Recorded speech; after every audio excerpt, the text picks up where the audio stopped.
Hello and welcome to another edition of Shoot the Defence, brought to you by the FNX Network, My Sportswear and the Offside Trust. I'm your host, Stel, and I'm joined again by Yannikis. Hello. Hello. How you doing? Good. Yeah. I'm not going to cut you off like I did last time. And that was brilliant. I watched that back. That was hilarious. I'm sorry. I apologise. No one complained about it, but we haven't got many snowflakes. Now, our two guests this evening. Number one is Rhodri Giggs. Rod, welcome back to the show, mate. How's things? Yeah, all good, fellas. You good? Yan? Stel? Yeah, good, mate. Good. Thank you very much for asking. And our second guest tonight, he's making his, his second return to Shoot the Defence. It is Mike Kelleher, CEO of Charleston Battery. Mike, welcome to the show. Thanks, Stel. How you doing, mate? Very good, thanks. Very good. What's the weather like out there, by the way? Hot, sunny, 90 degrees. Every day. That's amazing. It's like having Mark here, because every now and again he'll send me photographs of his back garden with a swimming pool, and he's like got 42 degrees. And yes, I get. Yeah, he likes to rub in a bit, does Mark? But hey, what can you do? Right, let's go on to business here. And Chelsea, they finally wrapped up the title on Friday at West Brom with a 1-0 win thanks to Michy Batshuayi's close range effort. I don't really rate the guy too much, but he's done the business. He's done the business. Meanwhile, Spurs gave White Hart Lane the perfect send-off, beating Man United 2-1. Mike, I'm going to start with you, mate. If you look at how comfortably Chelsea won the title, can you see them maybe dominating English football under Conte, or will we have a more competitive league next season? So I would expect a more competitive league. I think the fact that, I know it's been talked about a lot, that Chelsea weren't involved in Europe this season has obviously helped them. And all the big clubs are now looking like they're going to be in Europe next year, whether it be in the Champions League or the Europa League. So you'd expect that the two Manchester clubs to spend heavily again, and you expect, I would imagine, Tottenham, even though they're going to Wembley, to be very competitive again and try and go one step further. So you would expect a very competitive Premier League next year. You mentioned Spurs there, Mike. What do you reckon they're going to do in the transfer market? Because we've seen them spend big money on Sissoko and Lamela and on Janssen, and it's really been their lower end signings, or even the ones that have just come through the youth system that have excelled. Yeah, I mean, what's happened at Tottenham in the last 5-6 years under Daniel Levy is quite incredible, and the investment in youth has gone beyond that, and has really helped them push on to where they are now. So you'd expect them to go and buy 2-3 players and add to what they've got. There's very few teams resting their laurels, and if you want to be competitive and push on again. So I'd expect them to spend and who knows, maybe there's some more youth players to come through in the team next year. Absolutely. Well, if you look at the Hazard to Real Madrid rumours, they seem to have gone, but they haven't. They're going to come back soon, aren't they? And there's always question marks over Diego Costa's future. Some say moves to China's on the cards again. He's not irreplaceable, though, is he? No, he's not. I don't think anybody is, to be fair. I mean, the rumours with Costa started, in January, him going. I think he will go. I think Chelsea will probably cut their losses, and he'll probably get the big move and get the big money. Everyone is going to China now, so it won't be a surprise for me if he joins. Hazard, Real Madrid always go for the big players every year. I wouldn't be surprised. I don't think Hazard will move this year. I think he'll go next year, to be honest. I see Bale leaving Real Madrid next year, and maybe Hazard taking his place. And especially now, if Conte stays, and now Chelsea are back in the Champions League, I expect them to rebuild and buy more players and be more. Well, they've got the Champions League now, so they're going to go on both fronts now. So I expect them to buy big players next season. The thing is, with Costa going to China, or the possibility of him going to China, when you look at the money that they've got out there, I think Lavezzi signed for like 790 grand a week for some side. I mean, this is an average footballer. Diego Costa is 4 or 5 times the player that Lavezzi is. How much is he going to get out there? $1 million a year? $1 million a week? That's ridiculous. It has to be. That's absolutely ridiculous. I can't understand the money there. Because Rhodri, what's going on with this money from China anyway? It's blown everyone out of the water, so to speak. But they seem to be attracting, mid-range footballers, I'd say. They do, but I can't see eventually take it. It was like the Italian league years ago. That was the place to be. Now it's the Premiership. speaking to a friend that's been out there recently in China, and he said there's nothing to do. No one speaks English. It's just Chinese food, and it's a real hard place to live. So I can't see many English people going out there or British players going out there. But then again, when the money's as good as it is, you can't blame them for going, even if it's for a year on that kind of money. You're earning 20-25 million a year. So you can't blame them, but it is a bit daft. But if I was a footballer, I wouldn't say no. It's mostly the South American players that are going up there. If you think about it, a lot, Paulinho, Hulk, Oscar, Pato, Lavezzi, Tevez. There's a lot of the South American players out there. A few, yeah, but mostly I think it's the South American players that are going to China. Don't forget, China's not too far from Brazil, so they're home as well. So I see Costa going. I really do. It's a fair point. Mike, I didn't ask you this last time you were on the show, mate. What are the rules for bringing in players in USL? We can take in 7 foreign players, 7 non-US national players. So, and where we are in Charleston, and it's mostly our players are from the Caribbean. We've got a couple from Jamaica, Trinidad, Antigua, and the climate suits them, much better than an English or British or Northern European player. So that's where, and that's across the league in terms of 7 non-US players. But in Charleston, we've got a good history with the Caribbean players here. Okay, and who holds their contract? Because I believe that MLS has a different kind of rule, don't they? Yeah, we're a little bit different to the MLS, but the Charleston Battery holds the contract with the player. Right, fantastic. More like the rest of the world. Yeah. Okay, brilliant, fantastic. Okay, so John Terry scored in last night's 4-3 victory over Watford and hinted he may retire at the end of the season. Now, this leads us on to our bite back section where our Twitter followers and fans of Shoot the Defence, and even the Sofa Sports News Facebook group page can have their say. If you don't listen to Sofa Sports News, check them out. They're on iTunes, they're on Stitcher. It's a fantastic show. Get tuned in with them. Now, the question we put out is, where do you rate John Terry in the list of all-time best Premier League defenders? Where would you put him? He's up there. Yeah? Yeah, I mean, as a player, as a leader, his commitment, his desire, it's up there. He's a one-man club as well, Chelsea through and through.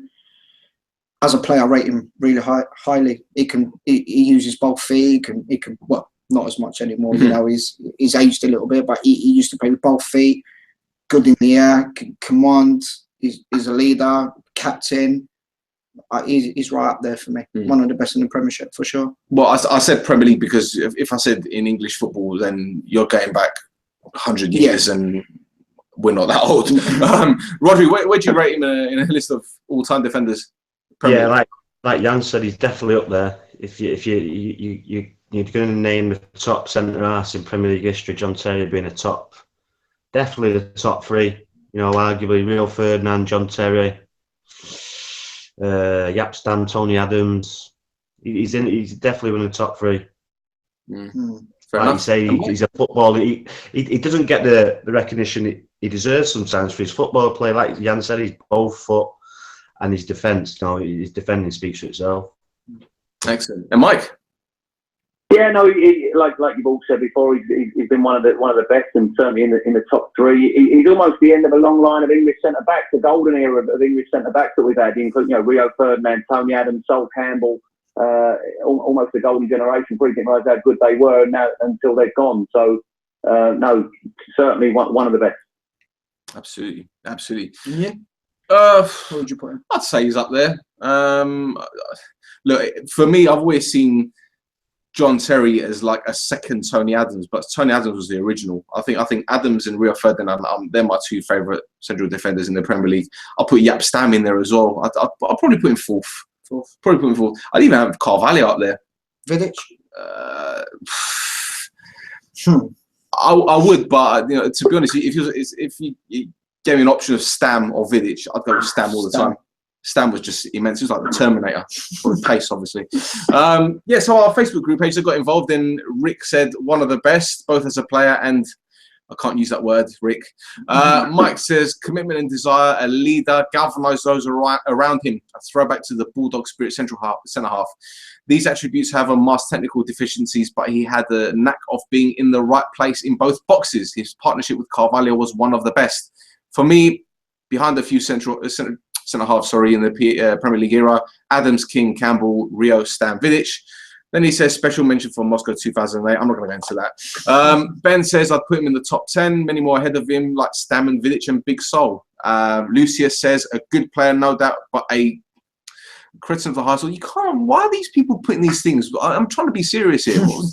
And Dan DeLuca, here you go. Dan DeLuca is more rational than the rest of them. He says he's one of the very best. A lack of natural ability compared to some shouldn't deter from that fact. He was a fantastic defender. Thank you, Daniel. Perhaps he was still there. Right, so Spurs ended their stay at White Hart Lane with an unbeaten home campaign. I mean, it's another comfortable home for Spurs. But the thing is, I can't help but think that next season will be a completely different story. It's sad to see them leave their lane, though, isn't it? Yeah, it is. It's a proper football stadium, old-fashioned. You know, I always like going to the lane. It's one of them stadiums that you actually enjoy going to and watching a game of football. It's going to be different next season with Tottenham going to Wembley, see if they can adapt, so to speak. I think they will. I think once they get a few victories and they start getting confidence, I think it's a bit like West Ham. You know, they feared the stadium for whatever reason, and the more times you don't win, the panic starts settling in. I think if Tottenham get a few victories early, they'll settle, the nerves will settle, everyone will get used to it, and I think they'll be all right, Tottenham. The way that they play and their style of football and everything that goes around, I think they'll be okay. There's always that argument that teams will go to Wembley having never played there or probably never will play there, and they'll raise their game. We saw it with Arsenal in the Champions League years ago, but let's be 100% honest, the game has changed so much since then that, you know, Spurs have done remarkably well this season. What's the real difference? The size of the pitch. These are professional footballers. They're much fitter than what they were 20 years ago. Should be able to play anyway, so I don't think it's an excuse. I don't know. Mike, what do you reckon? Do you have any fond memories of White Hart Lane? Yeah, you're asking a West Ham fan.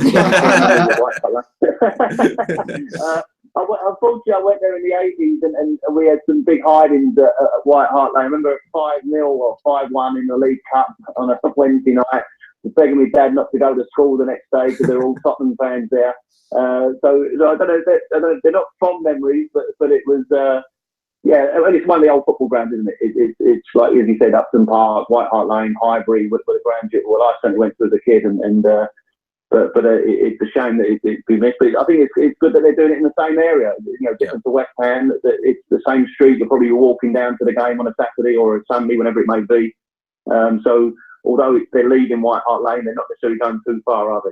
No, not at all. Not at all. The commentator on Sunday was saying that the new stadium is practically swallowing the old one, and it's literally just meters away, not even that. So and let's be honest, they were fighting to get it built there, weren't they? They had the issue with the council and the residents and everything, and they got that sorted. So it's a great thing for Spurs, but again, it goes back to the whole Arsenal situation. They moved from Highbury to the Emirates, and it's like they've gone backwards.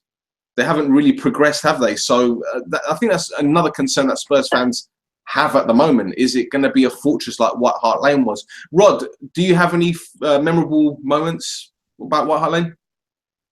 I've got a couple that back in '93, there was a game I went to, Ryan scored, he nutmegged Gary Mebbert and scored. But the most memorable one was when Teddy Sheringham went back there the first game and he missed a penalty and then he scored, and then I think Jordi Cruyff scored and we won 2-1. Yeah, that's right. That was with the kit with the checkers on the shoulders, isn't it? Yeah. When Teddy went back? Yeah. Was that Arsenal? Didn't Arsenal win the league that season? Yeah. Double. Nicky Bart and Ramon Vega on goal. Yeah. Beat them 2-0. That's right. Yeah. Mine's a 5-3. Oh yeah, of course. As a United fan, Arsenal fans have got more memories there, really. But it's, like I say, it's a fantastic ground, and listen, they're a great club at Tottenham. Right, Rhodri. Jose Mourinho said he was happy with the situation in the sense that there were no injuries and certain players got some match fitness. If United lost their remaining 2 fixtures, would you be worried about going into the Europa League in bad form, mate? It depends. It depends if they carry on the way they're playing. They're playing so negative. But then again, the players that they've got there are so experienced. So of a one-off game, I think I wouldn't be so worried. But it's worrying with the stuff that he's saying, the negativity, and I know it's all mind games. I know he's trying to get at the Premier League by not giving them time, and it's just a negative vibe that he's giving out the players, and you just want to be, especially with such a big game, you want to be giving all the advances possible. So giving out negative vibes every time, saying, "Oh, we're not worried about league games," it's just a bit negative. But I'm not too worried if it was just that if we lost the last 2 games and then went into the final with like losing last. I wouldn't be that worried because of the players we have. We should be okay. And Ajax, even though they're a young side, an exciting side, we should have too much quality for them. You'd hope, wouldn't you? I mean, I don't really want to delve into the Europa League final too much because people are going to get bored of it. But when you look at, as you said, the average age of Ajax, and you look at United, the experience in the side, from front to back, the whole team's. I was thinking about it today. If Romero plays, which he probably will, he's played in a World Cup final. I mean, there's no bigger game than that. If he can't get up for this game, then I don't really know what he's doing. It's players like Smalling and Jones I'm worried about. On the plus side, they've got experience, which I don't know what that counts for when it comes to those two these days. Dolberg, Ajax is striker. 23 goals this season. He's good. Yeah. Missing by is a massive blow. Yeah. Massive blow. Who did he put in there? Either Smalling or Jones. Either one are rubbish. Either one. But even at left back, I mean, is Darmian will play. Good enough to play left back on? I don't know. But anyway, whatever. Right, Liverpool sealed a top 4 place on Sunday, practically anyway, with a convincing 4-0 win at West Ham. Meanwhile, Man City and Arsenal battle it out for the final spot. And by that, I mean Arsenal needs a minor miracle in a favour from Watford on the final day. Rod, following West Ham's loss, Wenger said some teams turn up, some teams are on holiday. Were Stoke up for the game against Arsenal at the weekend, and will Everton give it their all? I mean, is Wenger a little bitter? He's very bitter. He needs to look after his own club and sort his own club out after January, where every time after January Arsenal go, he needs to address that instead of other teams. They've done their job. They've obviously reached their goals. Arsenal's goals is 4th for a big club. So if they're happy with getting 4th every year, we say this every year, but it's a pathetic way to think. Just the size of the club, to just be wanting to be happy to be 4th. It's just I don't know. It's like the Tottenham on the weekend with I know they're leaving White Hart Lane, but they've not won anything. They've come second. They've bottled it again, really, haven't they? So they come second. They've not won anything, and they're celebrating coming to the Champions League. It's not a winning mentality for me. It's just if you've not won anything, it's a poor season. It's a fair point. Well, we put this question out on the Facebook group page just to see what we could get, and a lot of people responded. Edward Smith says, I guess Stoke and Southampton were on holiday as well. Chelsea were last night, which is obviously being sarcastic there. Still says all managers do it. It just gets framed differently. And they put a link of Jurgen Klopp accusing Southampton of doing Arsenal a favour, which is quite interesting. Adam says, I've never known another manager who's happy to give every other team advice on their failings. Maybe he should be more concerned with his own team, which is fair enough. Good point. Aaron says, he just has no concept of when to speak and when not to speak. He's obviously trying to deflect from Arsenal's rubbish record. Notice I use that word instead of what he actually used since Christmas. But he just comes off looking like an idiot. And Aaron is actually an Arsenal fan. No doubt he's Wenger out. And Hurt, who definitely is Wenger out, says you can't blame West Ham for his decade of incompetence. So, yeah, then he used another word, which I'm not going to use. Mate, Liverpool had to get top 4, didn't they? I mean, a lot was riding on this, especially Klopp's reputation. I was saying the other day that if they fell out of the top 4, then they'd come 5th. And would that have been a successful season? Because they were 8th in Klopp's first season. He hasn't done anything since he won the Bundesliga with Dortmund. Then the last time he was in Germany coaching, they ended 14th. That's right. The answer is no. Considering a team that's only played for the league this season, if they would have finished 5th, it would have been a disaster for a club of Liverpool's size. They got it together right there. I mean, it's been a funny season for me. You know, Liverpool went through this bad run and nobody seemed to capitalise, and then they picked up a bit of form, and then everybody else wasn't winning, and all of a sudden they're in there. To be fair, they probably merit it for the football they played at the start of the season, where they were really good, really excited. They went after teams and they had a bit of dip of form, which we discussed on previous shows. But they've had a lot of injuries. The squad is not as big. So for them to finish in a top four, which looks like they will, it is a good achievement for Liverpool. And the fact that they are Liverpool and they've got the name, they will attract the players now with the Champions League if they've got the money to spend. So it'll be interesting to see who Klopp brings in now that the fact that they will be in the Champions League next season. Okay, well, let me flip it then. Go on. In January, Jurgen Klopp refused to buy anyone. Yeah. He said he didn't want to bring anyone in. You know, he was happy with the squad they had. Which could have backfired. It could have. Yeah, this is what I'm coming to now. A lot of managers didn't want to bring in players in January because apparently it takes a while for some players to settle, which is understandable. Yeah. But had he brought in a couple of players, maybe 2 or 3 players, not big money signings, but maybe £5 or £6 million, which you can get decent players these days, they would have cemented that top 4 spot early, wouldn't they? Easily. I think so. I think there were 2 or 3, especially up front. For me, you should have brought in a striker. You know, Sturridge is play 1 game, out for 10, you know. They need somebody. I think when Liverpool do strengthen, that is the position they need to go for me. The goalkeeper's been talked a lot. Mignolet's done all right since he's come back in, to be fair. We've slated him, but to be fair, he's done all right. I think a left-back is a priority, maybe another centre-half. They're not a lot of players away of being a very good side, Liverpool. They're just a few little positions here and there that could become a force. And okay, I'm going to add to that then. Yeah. And maybe Mike can tell us, because he knows a thing or two about youth football. When you look at the players that Liverpool brought in from their academy, granted, I'm not going to compare them to your Rashfords and your Lingards and all these other players that have come from other academies, because it's not fair, because this is Liverpool's own academy. But have you seen any player that you could think, wow, this is going to be another Gerrard or another Carragher or someone like that ilk? Because I look at the players that Klopp has played in League Cup games, and especially that game against Watford, they were blitzed by Wolves. In the FA Cup. They were blitzed by the FA Cup, I don't see anything there to make me think, well, these players are good enough to play regularly like other teams would play certain youngsters. I agree. I haven't seen anything. But to be fair, it's not only Liverpool. I think there's all the big clubs. But this is what I'm saying. He's chosen to play youngsters as opposed to buying players. Does that make sense? Oh, okay. I'm with that. Yeah. Maybe he's giving them a chance, but it looks like they're not good enough. You know, the few chances that they've had, they haven't performed. So that's why I think a lot of managers now are reluctant to go youth and end up buying, because the youth players, it seems these days in the big clubs, are not good enough to make the trade. Fair enough. Mike, what's your take on youth academies in the UK? Because obviously you work for the Premier League in some capacity when it comes to youth. Do you see anything, I don't know, sort of progress out here in comparison to elsewhere? Look, I think times have changed. I mean, I was there in the late 90s when the academy system was first introduced and was supposed to be the revolution that we all hoped for.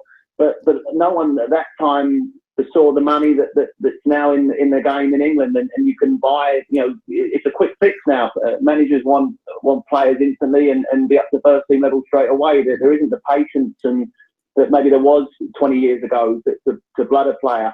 You know, everyone knew about Michael Owen. You talked about Liverpool there and players coming in from their academy and a good track record they've had over the years. You know, everyone knew about Michael Owen when he was 15, 16, and everyone knew about Steven Gerrard. There doesn't seem to be that type of player now coming through, or at least given the opportunity to come through. I know Liverpool had some changes at their academy. You know, Steve Highway was there for a long time. I think someone told me the other week he's back there in some capacity now. But you know, changing in at the youth level, it doesn't always work for the better. You know, we mentioned, you know, up there we talked about Tony Carr and how long he was at West Ham, and there seems to be that there isn't necessarily the next West Ham player coming through as well, even at that level. But it's back to the managers giving them the opportunity as well. So you know, times have changed. We want a player who's the finished article, and that's very rarely is that a player under the age of 21, 22. Fair point. But see, the thing is, in the USL, you guys are very, very focused on youth development, community football. There's a big emphasis on that. I know that you've got affiliations with other clubs, youth clubs, especially, or, you know, so you can see what they're trying to do in America. They're trying to obviously use the big pool of talent. You know, obviously America is huge, you know, in comparison to the UK. So you can see why they're doing it. But I just think that it should be a bit worrying out here that the big clubs like your Uniteds, your Cities, your Liverpools, they've spent so much money on these academies, and we're not seeing them bear fruit. And even the players that do come through, they end up at like your Watfords and your Evertons. So I don't know. I think that's a cause for concern. That's just my opinion. No, I would agree with yourself. I would agree. It is a cause of concern, but the amount of money that's going into it, and you know, I think for a deeper topic is the amount of money that players are being paid at the age of 18, 19, right, without even playing in the first team. And you know, where's your motivation? Where's your desire? Where's your hunger to get into the first team and become a professional footballer when you're earning more money than probably every other 18-year-old in the country at that time? And it's very difficult. It's a difficult conundrum, because if one club doesn't pay it, someone else will. Exactly. And clubs are nervous of letting go that player who could become the superstar, and they've let him go because they won't give him the money him and or his agent desires, and it's a difficult one. Yeah, I think they had that with the Norwegian kid that went to Real Madrid. Yeah. Odegaard. Yeah, I think they had that with him. I think his dad is his agent or something, and Real Madrid did something for him, so that the kid can move that transfer. But that's just hearsay, so to speak. Anyway, let's move on to the relegation battle. And Swansea's win at Sunderland meant anything other than a win for Hull against Crystal Palace meant the Tigers were down. Palace took the lead on 3 minutes following a defensive howler from Ranocchia. No surprise there. And it was one-way traffic after that. 4-0, the final score, mate. The odds were stacked against Hull even before the start of the season. Yeah, Bruce walking out, Phelan came in. They had only 8 senior players fit at the beginning of the season. They brought in the kid at United, Keane. He got a broken knee or something. Yeah. To be fair, they've done well to stay up this long. They've done brilliant. You know, everyone wrote them off, you know, very early. Pundits were like, oh, they're doomed, and they seem to know it all. And Michael Silva came in and he kind of turned them around in a very short space of time. And at one point you thought Hull would actually survive, but then the result at Sunderland at home was killer, wasn't it? Yeah, you know, that was it for me. And it's hard to see Hull come back up. Yeah, to be honest, even if they keep manager, will he stay? I don't think he will. Well, if Benitez can stay, why not? True. It's an unforgiving league. Let's be 100% honest. They're playing 46 games plus cup games. Yeah, it's going to be tough. But if he can retain a lot of these players, I don't see why they can't come straight back. And he's going to bring in obviously some more of his own players. He only had one window, didn't he? And let's be 100% honest with the guy. He was brave to let Snodgrass go. He was brave. He could have said, "You're going to rot in the reserves," but he said, "You know what? Go." Because we're going to do something without you. And the players that he brought in, they stepped up. It's just that one game against Sunderland. If they'd have won that, it would have been a different. It would have been a completely different story. They'd get into the Crystal Palace game with high hopes. Yeah. Whereas that different mentality. Exactly. The pressure was on. Yeah. The pressure was on, and Ranocchio, who you'd have thought that with his experience, to make a defensive mistake like that, it's unforgivable. Unforgivable. Rod, Middlesbrough fans, they were singing Aitor Karanka's name during the Southampton game and then called for their own goalkeeper to get sent off when he conceded a penalty. Klopp is in a right mess right now, isn't it? It is. You know, at the top of the army, Gibson, so bloke. They just need to bring in the right manager. We talked about it last week about Newcastle, about recruitment. And it's just doesn't now. Who did he keep? Who let go? And who did he bring in as manager? Because, you know, it's as you just saying there, 46 games and cup games. It's a long old slog. It's every single week's a tough battle. So it'd be difficult, but, you know, it's all about bringing the right person. If they bring the right person in and keep some of the better players, then, you know, they'll be up there. But like I say, it's going to be a tough year for them. So who out of the 3 relegated clubs do you think are better equipped to come back up anytime soon? If Hull keep the manager, Hull, because I think he's a really good manager. The way he's ended up getting relegated, but that's not his fault. That was Mike Phelan. So, if they keep him, I'd expect them to come right back up. But, like I say, it's going to be difficult. Mike, who do you fancy out of the three to come back up soon, if any, that is? I can't. I mean, I echo those thoughts. I don't think any of them are in a good situation right now. And those, Steve Gibson, the chairman of Middlesbrough, he's been there a long time, a very shrewd football man. And again, if it's back to picking the right manager, and if he can get the right appointment there, I think they've got as good a chance as any coming back up from the Championship. I think some are in all sorts of problems, and I don't see the whole manager staying there. I think he's used it as a window for himself. He's done well in the situation he's had, and I could see him being at another Premier League club next season. I don't think now he's had a taste of it, he'll stay. I think it's quite different to Benitez going to Newcastle. With the resources that he had there, I can't see that one working out. But so that's my take on it. Fair point. Well, asked you, haven't I? No, Sunderland for me. Sunderland? Out of the three? Yeah. You really? I really do. Saying about players like Anichebe, Gibson, and all these players. If they do, I think they'll do well. I think the Championship players anyway. So if they stay, I think they'll do well. Yeah, and I think Moyes will. Yeah, honestly, Sunderland. My prediction will be right this season. I'm gonna stick with Sunderland. I think so. Wow. Okay. Surprise? I'm not saying anything. I'm not saying. Listen, I'm not gonna poo-poo anything you said, because you said that you've been pretty spot on with your predictions, and you put money on things, and you never win. So I don't know. That's what I'm right, because I don't put anything down. Right, let's move on before we start talking about our gambling habits. Right, in other news, Benfica won their fourth Portuguese league title in a row, while in Holland, Feyenoord earned their first Eredivisie title since 1999, thanks to a hat-trick from De Kout in their 3-1 victory over Heracles.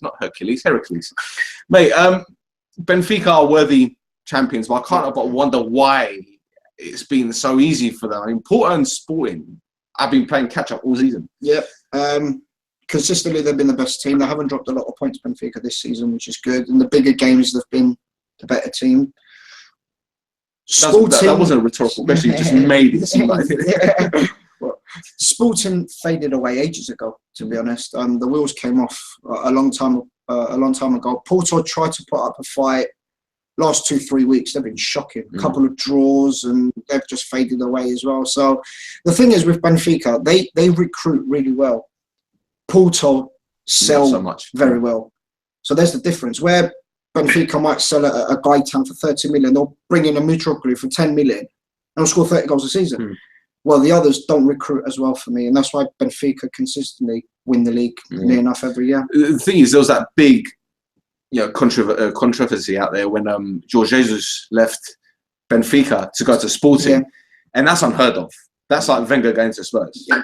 And obviously, it was a big task, still is a big task, because you're taking a Sporting side that hasn't won the title for a decade, if that, against this Benfica side, which was, as ready-made and everything. But there were signs that he was kind of falling off a little bit, and a lot of fans were saying, well, was he the right appointment? Now, as you mentioned, Benfica are recruiting correctly, and it's just another situation where a manager needs time to build his own squad, his own team. He's got the nucleus there. He's got Rui Patricio. He's got Carvalho there. He's got Ruiz, Bastos.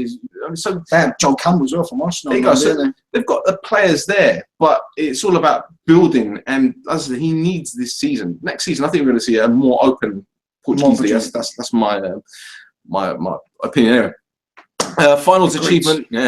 Feyenoord's achievement hasn't received the credit it deserves, in my opinion. 7 years ago, they were trounced 10-0 by PSV Eindhoven, and a few days later, the club were close to declaring themselves bankrupt. Now, Mike, Rod Koeman stabilised the squad. He utilised many youngsters to get the club back on track. How many leagues do you think clubs can afford to play a team full of youngsters and avoid dropping down a division? And what they've achieved is something remarkable. Yeah, no, absolutely, and I've spent a little bit of time in Holland in the last few years, and it's we all know that the history of Dutch football and everything else, and the clubs there are very much selling clubs, and you know, I think that gives you more opportunity. There's more, you know, what sustains the football club is how much they make in the transfer market more often than not, and whether or not that's, you know, I was at Groningen a few years ago. We were talking about Suarez, who they bought there, and obviously sold him on eventually, so you're given that time. I think you're given that opportunity. Whereas, you know, we talked about the Premier League earlier and playing academy players. You just don't have that because of the finances involved if you do go down, and the potential catastrophe that could happen to the football club, and you run the risk of never coming back up. So I think the Dutch league is obviously one of those where you know the business model is a little bit different, and you are allowed that time to put the youngsters in, and I think the whole youth development structure in Holland allows, you know, the number of good players that continue to come out of that country, and to, you know, to have good footballers keep coming through the academies and the youth systems there. So you know, not too many others will come to mind. You know, even now, I'm still surprised they've never won a World Cup. I'm sure they've been to three finals. Yeah, and they haven't won it, and I'm shocked. I still can't believe it. They've produced so many fantastic players already, and they play football the right way as well. Exactly. Right.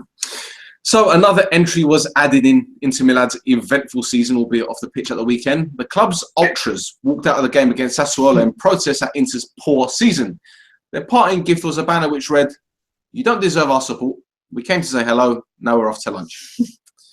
Rod, cast your mind back, I don't know, a few months ago when we spoke about Inter's ultras and the fractious relationship with their captain, Icardi. Isn't it funny how 1 minute they're sending death threats to players and the next they're just walking out? It's bizarre, isn't it? It is a bit bizarre, but, you know, over there they're a passionate bunch, aren't they? And some parts of the crowd and some parts of the supporters actually control some parts of the club, and, you know, like Roma, Lazio, I'm sure Inter Milan have it as well, AC Milan. The supporters are important, and they let them know when they're not happy. So it's something they need to get right. It's a big club, and they're obviously not performing. So, and the fans are showing they're not happy. So they need to put it right. Yeah, they sacked their manager on Tuesday, didn't they? Pioli sacked him, and third manager this season? Is it third? Second, I think, because De Boer started, didn't he? De Boer started, and then Pioli came in before the derby, didn't it, in November. But yeah, I think Simeone is a dead cert for the job in the summer. I said this when Jonas was on. I still think Simeone is going to get the job. I could see them throwing money at him and bring him in, but yeah. There you go. Right, so Mike's team, Charleston Battery, are in action tomorrow in the second round of the US Open Cup. They face the Atlanta Silverbacks, who have Emmanuel Adebayo's nephew Alex Harley in the squad.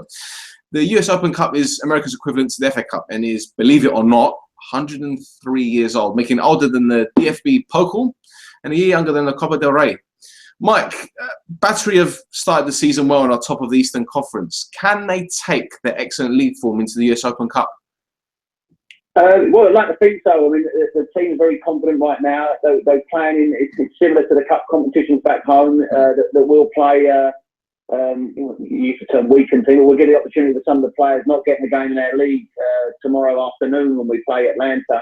Atlanta are from a league which is, you would argue, semi-pro or college-age players. So we would use that. We'd be expected to win tomorrow. 2 rounds before the MLS teams comes in, so hopefully we can and can go quite far in the competition. Fantastic, Mike. I was going to ask you. You've got the affiliation with? Is it Atlanta? You got an affiliation with? Atlanta United. That's right. So Atlanta United are the MLS team, which are in their first season, and I think we spoke a couple of weeks ago that they're getting 55,000 for their home games, which is unbelievable. And but for the Atlanta Silverbacks are kind of the original Atlanta team.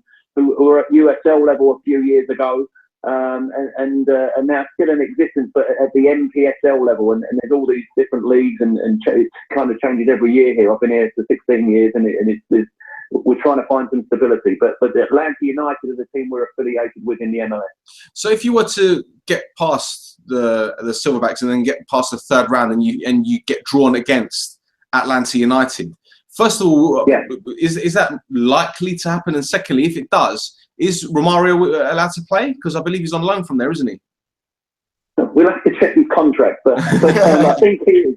I think he is. He's on a season-long loan. Like I said, we'll have to check his contract. We can't play the players. We'll get a couple of players on loan to them or on a short-term loan of a weekend. So we haven't got those players going down there tomorrow.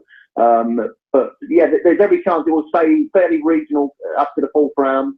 That we could play Atlanta or Orlando City in the fourth round from the MLS. So we hope to get one of them here and have a big crowd at our stadium. Fantastic. Now, the thing is, Mark, I don't think any team outside MLS has won the Cup since 1999. So do you think this will ever happen again, given the amount of quality players continuously joining MLS sides? Very similar to England, the top league has got better. We actually got to the final in 2008. We're the last team outside of the MLS to get to the final, and we narrowly lost to DC United, I think it was. So there's still the opportunity. The USL is strengthening, as we talked before, and there's teams such as XL, such as San Antonio, Sacramento, Cincinnati, who are getting 20,000 people every week watching them. That we might have a decent run in it, and as you all know, cup football, who knows? Yeah, because you had some NASL sides that have joined USL, haven't they? Because didn't they disband or something? No, NASL was still in existence. There was talk of it disbanding and dropping out. They managed to stay in existence with 8 teams. We had 2 teams, Tampa Bay, who Joe Cole's playing for now, and Ottawa came across to the USL, and the NASL is still in existence with 8 teams, including the New York Cosmos. And we're under the US Soccer Federation. We're both regarded as Division 2 status in professional football in this country, without promotion and relegation. That's again a conversation for another day. Absolutely. And on a final note, Mark, when it comes to this, why do you think the US Open Cup never gets mentioned in the UK, but other competitions throughout the world do? I mean, you're looking at a tournament with over 90 teams competing. I think it wasn't. I mean, it wasn't given that again, growing up where we all did, and the FA Cup and what that brought to it.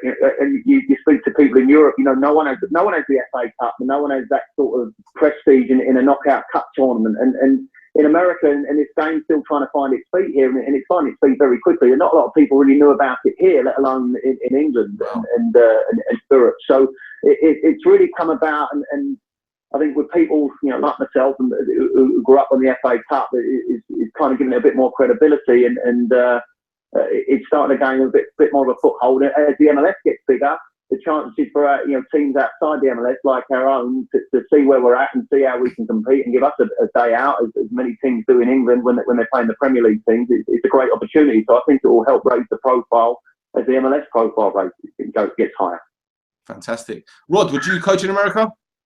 Yeah, most. Sorry, say that again. I was asking Rhodri if he'd ever coach in America.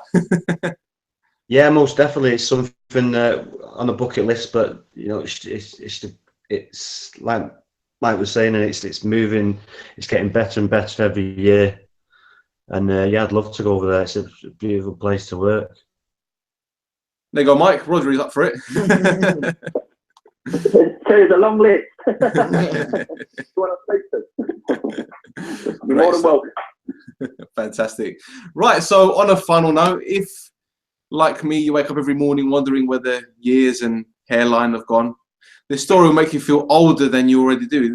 This guy's looking at me, the guy with grey hair at like flipping 15 years old, right? 18, actually. 18, right. This story will make you feel even older than you already do. Now, remember Bebeto's famous rocking cradle celebration at USA 94? Well, his son Mateus, who's actually named after Lothar, believe it or not, obviously the birth inspired the celebration. He's signed for Sporting Lisbon on a 5-year deal.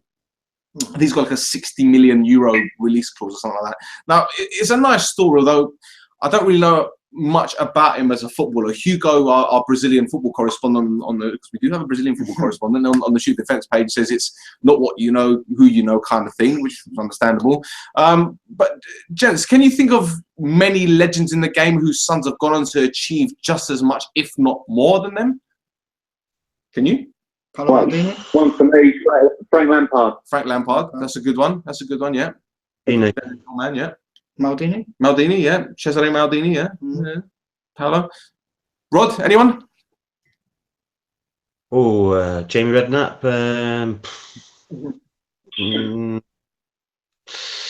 Darren Ferguson. I'll tell you someone who's promising, Go on. if I may. Clive, Yeah, the Patrick kid at Kluivert's Ajax. boy, yeah, he looks all right. He looks Looks a player. good little player. Would you? I wouldn't say Dally Blint, because I Danny didn't- Blint was a yeah, better player. yeah. I can't think of it off the top of my head. Has Jurgen Klinsmann got a kid? No. No, he's playing football. Maldini's, I think, is the most. Must be Maldini. Must be Maldini. I can't think of anyone with such a fantastic, trophy cabinet. He's got everything. He's got absolutely everything, hasn't he? Well, did he win the World Cup? He didn't win the World Cup, did he? He didn't. He wasn't. No. He wasn't in the squad, was he? No. No, he wasn't. It no. wasn't. No, It wasn't. No. So yeah, I think Paolo Maldini is the one, isn't he? has to be. Has to be. Maldini wins by a landslide. Great stuff. Right, so that's our show for tonight, guys. Rod, Mike, thanks for coming on the show. Before I let you guys go, do you want to give our listeners your Twitter handle, because you're very active on Twitter, Rod? Rod James Giggs. Great stuff, Mike. I'm very new to Twitter, so Mike W. Kelleher. Fantastic. And do you want to tell our listeners a bit more about Charleston, Barry, while you're here? Yeah, we're the oldest, the longest running consecutive professional football club in the USA. And our stadium was the first ever built soccer-specific stadium in this country, built in '99, and has the Three Lions pub inside it, which has more football memorabilia than I've ever seen even at the FA or the Premier League. So, great place to visit if anyone's ever here. There you go. I think that's for our bucket list, isn't it? You? Your Twitter handle? What do you think I was asking? I don't know. You usually Just ask me you. something. You at Yannickis J. Fantastic. You can follow us at Shoot the Defence. You can follow our partners over the FNX Network at FNX Network. Visit their website as well, fnx.network. There's also My Sportswear at My Sportswear 1, and also Sofa Sports News. And the Offside Trust. Guys, thanks again for appearing on the show. Look forward to having you guys back on, and we'll be back this time next week, I hope. Take care now.